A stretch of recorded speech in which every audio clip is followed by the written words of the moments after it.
Le festival aux chandelles approche à grands pas et en coulisses, les bénévoles s'activent déjà pour que tout soit prêt pour le jour J. Chacun a son rôle et tous contribuent à faire vivre cet événement unique. Je suis assez polyvalent, mais ma mission principale, ça reste quand même l'accueil du public ainsi que leur sécurité. Ça m'arrive aussi d'aider lors de la buvette à l'entracte ou aussi également la mise en place du plateau, donc la scène. D'autres bénévoles travaillent en équipe pour transformer les lieux et créer une ambiance chaleureuse grâce aux décorations.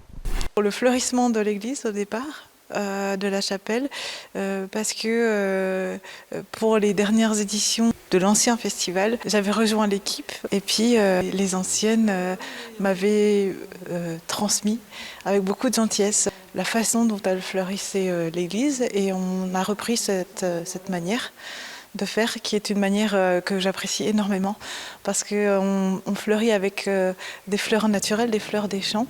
Au-delà de l'organisation, cette expérience est aussi une aventure humaine, riche en rencontres et en découvertes. Je tiendrai par exemple le bar, c'est là aussi qu'on rencontre le public et qu'on peut échanger avec le public. Et on a toujours des surprises de ce qu'on vous dit comme observation, ce qu'on vous pose comme question et ça permet à chaque fois d'avoir soi-même un autre regard sur la manifestation, mais aussi je suis bénévole en logeant des artistes à la maison. J'ai toujours en souvenir l'année dernière une pianiste américaine qui a fait le voyage pour venir à Sainte-Marie-aux-Mines. Rien que ça. Ensuite, elle a fait un saut à Londres pour aller voir un membre de sa famille et elle est retournée à New York. Donc, je trouve que c'est incroyable de pouvoir fréquenter de telles personnes. Tous sont unanimes, ce sont aussi les lieux du festival qui participent à son identité. Des sites chargés d'histoire, sublimés par la lumière des chandelles et portés par la passion des bénévoles, souvent amoureux de musique classique. On est un peu hors du temps ici et ça vous met dans un autre état d'esprit et peut-être avec un peu plus d'ouverture pour cela, parce que cette musique-là, elle n'est pas toujours facile.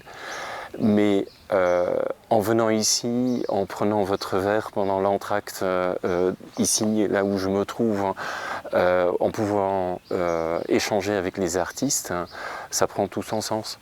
Et on s'extrait un peu de la vie quotidienne. Ça fait partie de mes convictions les plus profondes et de ce qui m'a apporté depuis que je suis toute petite, la musique classique et la musique en général.